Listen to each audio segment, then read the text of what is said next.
fireworks going off all across the city. It is an extraordinary moment, of course, as we welcome in the next millennium. The Pope, of course, will be giving a short speech, not too long, after his blessing, basically wishing everybody a great year and a great new millennium.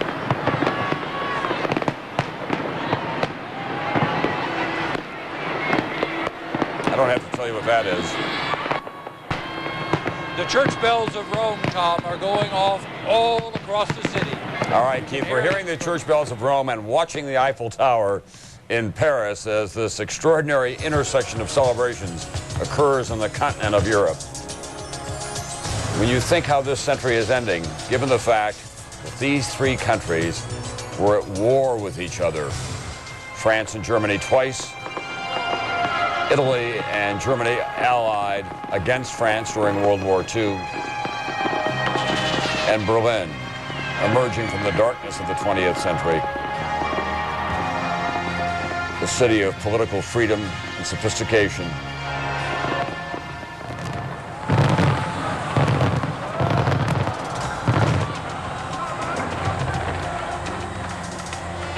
At the beginning of the 20th century, that was thought to be a monstrosity, the Eiffel Tower, now one of the most familiar and beloved landmarks in the world.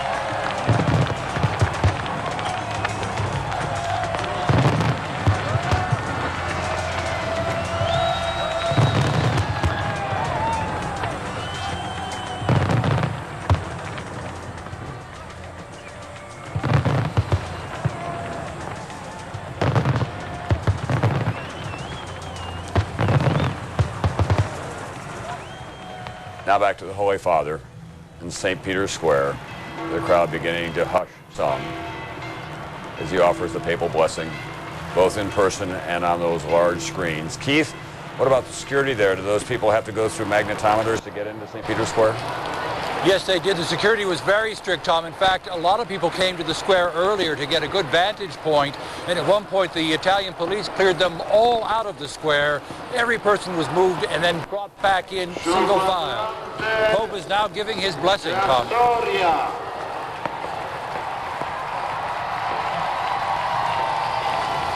Sul quadrante della storia scocca un'ora importante. Inizia in questo momento l'anno 2000.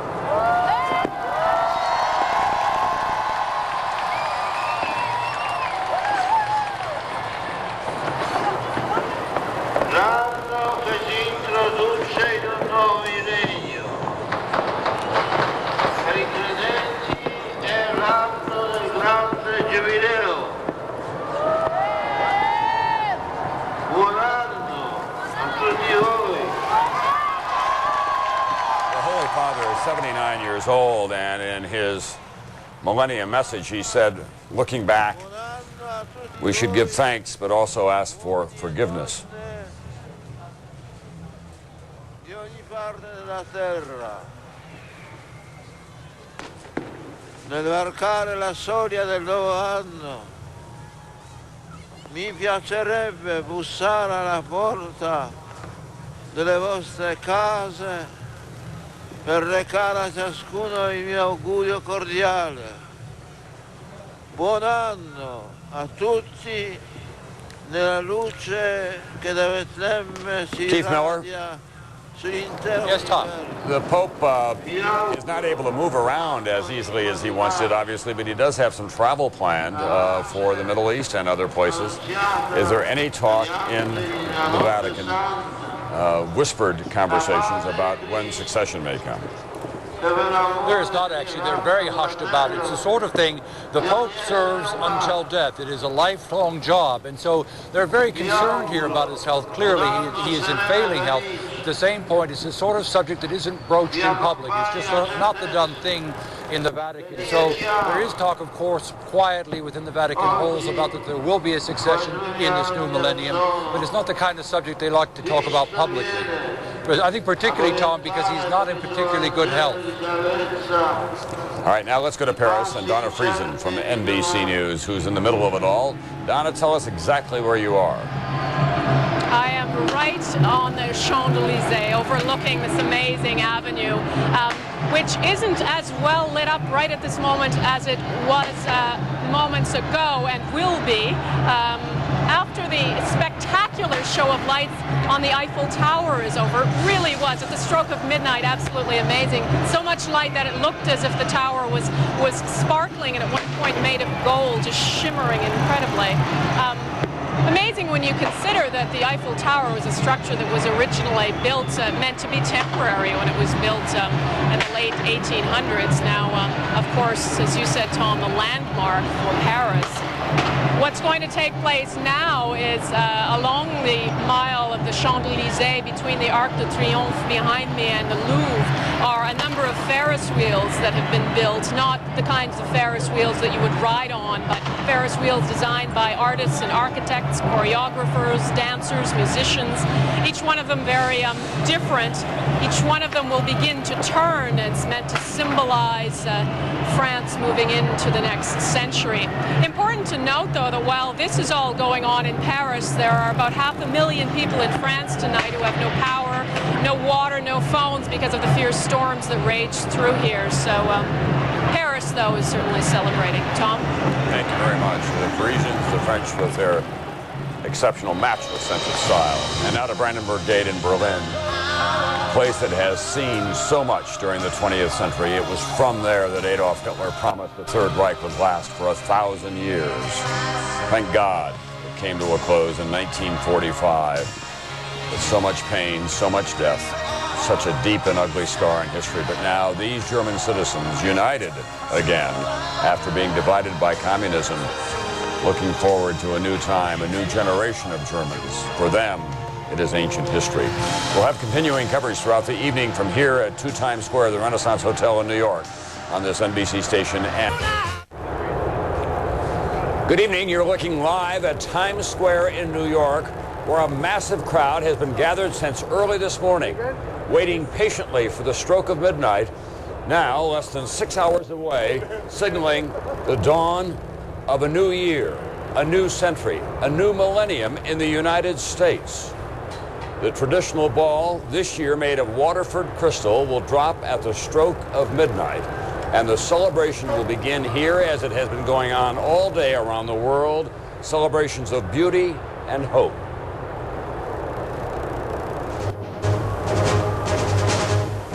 New Year's Eve, 1999, the dawn of the first morning of a new millennium beginning in the Pacific. In more than 120 countries around the world, it is already the new year 2000.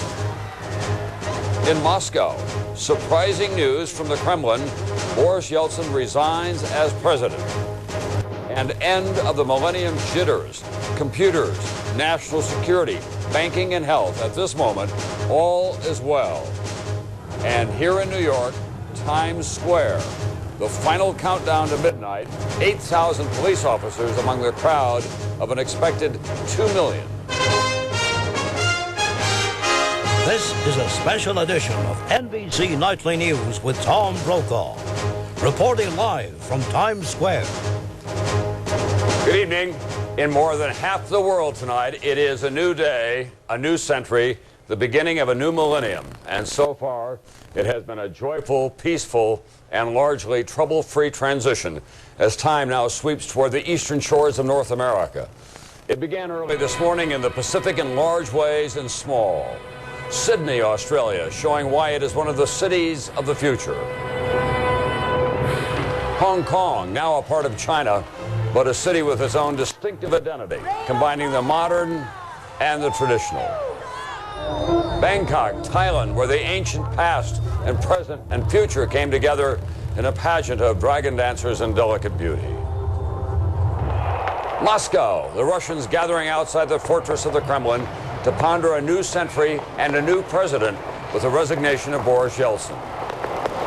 Rome, the eternal city, St. Peter's Square, where Pope John Paul, frail at 79, but the Holy Father had praise and admonitions for the faithful.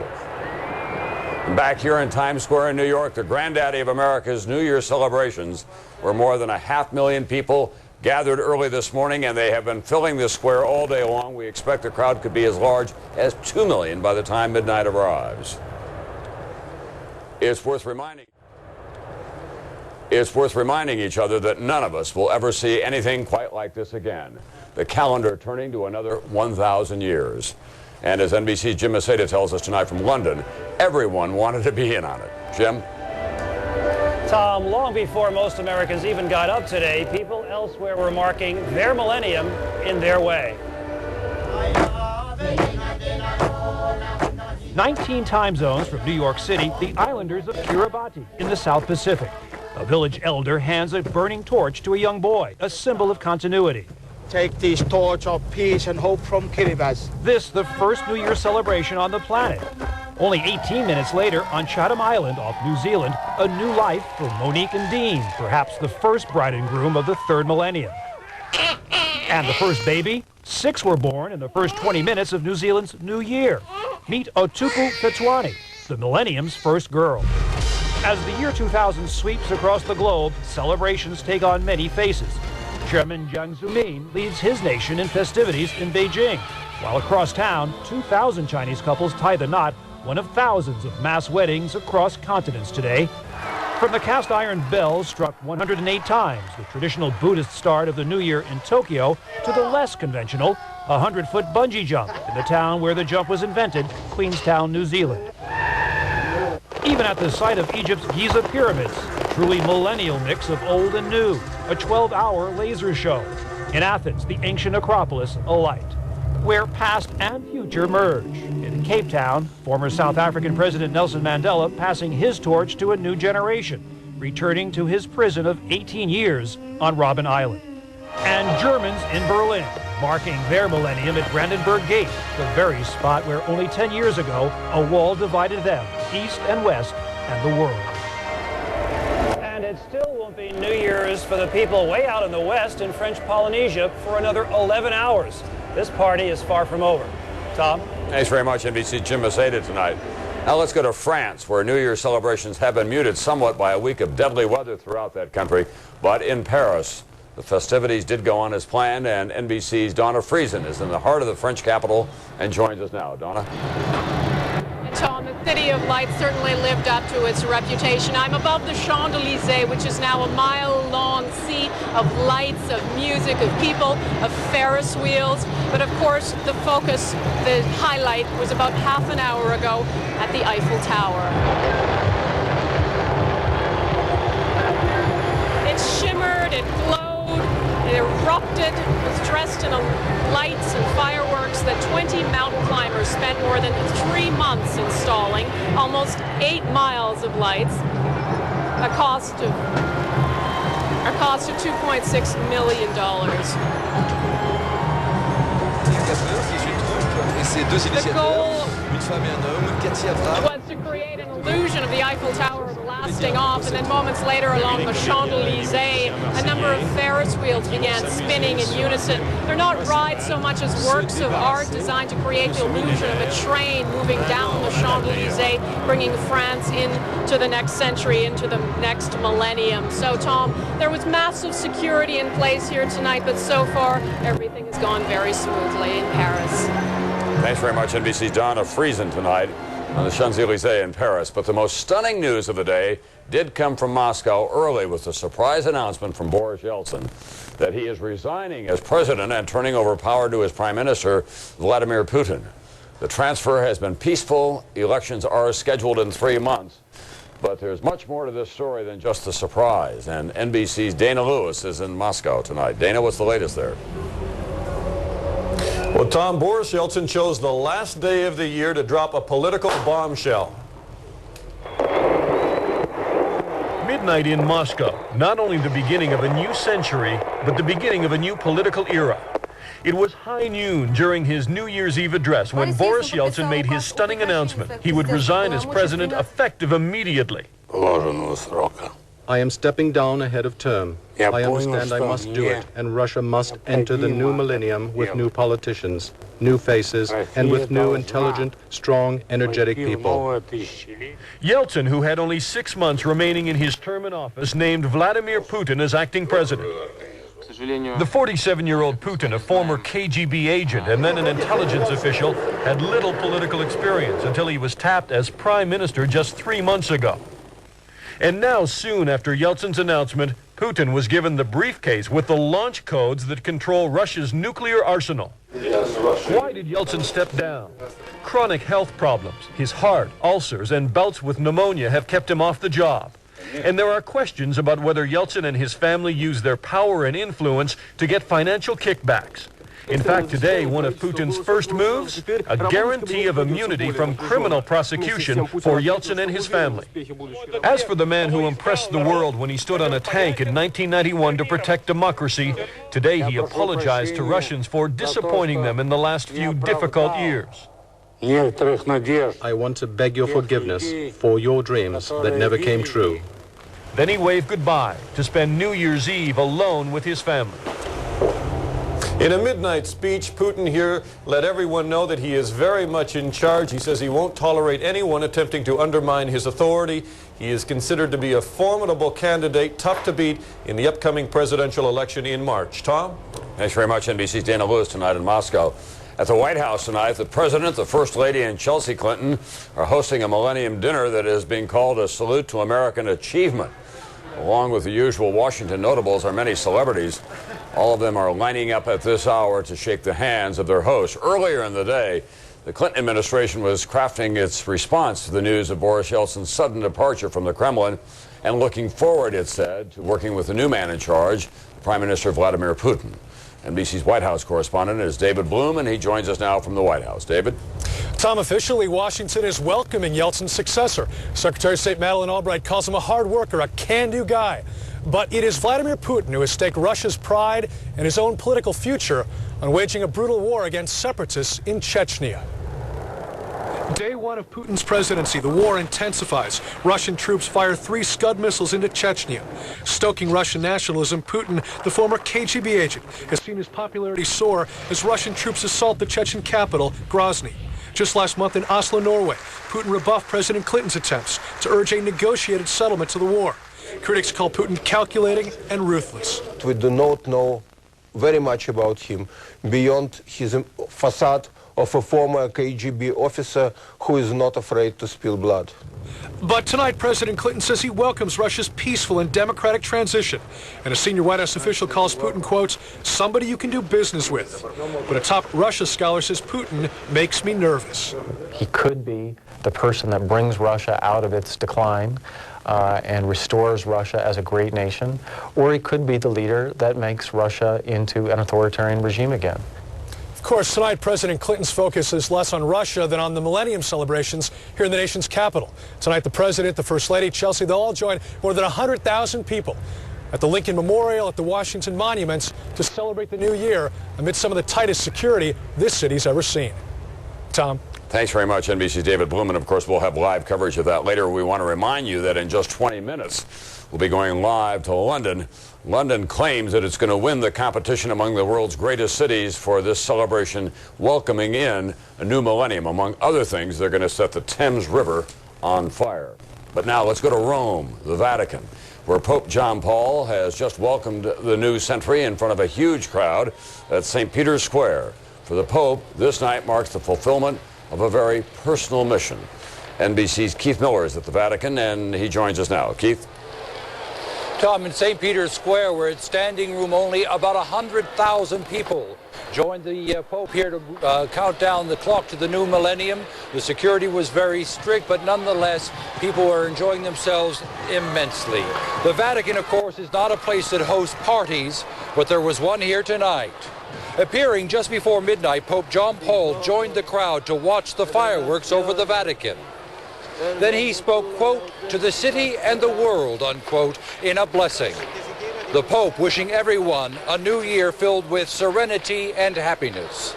For the 79-year-old Pope with deteriorating health, this is a milestone for him. He was hoping, of course, to lead the church into the third millennium. He has now succeeded at that. And he has another wish for the new millennium, Tom, and that is to go to the Holy Land. He plans a trip to Jerusalem, Nazareth, and Bethlehem in March. Tom? Thank you very much, Keith Miller. Let's go ourselves now from the Vatican to the Holy Land, the Middle East. First to Bethlehem. On the West Bank, where the new century is arriving, was a candlelight vigil in the streets of that ancient town where Christ was born.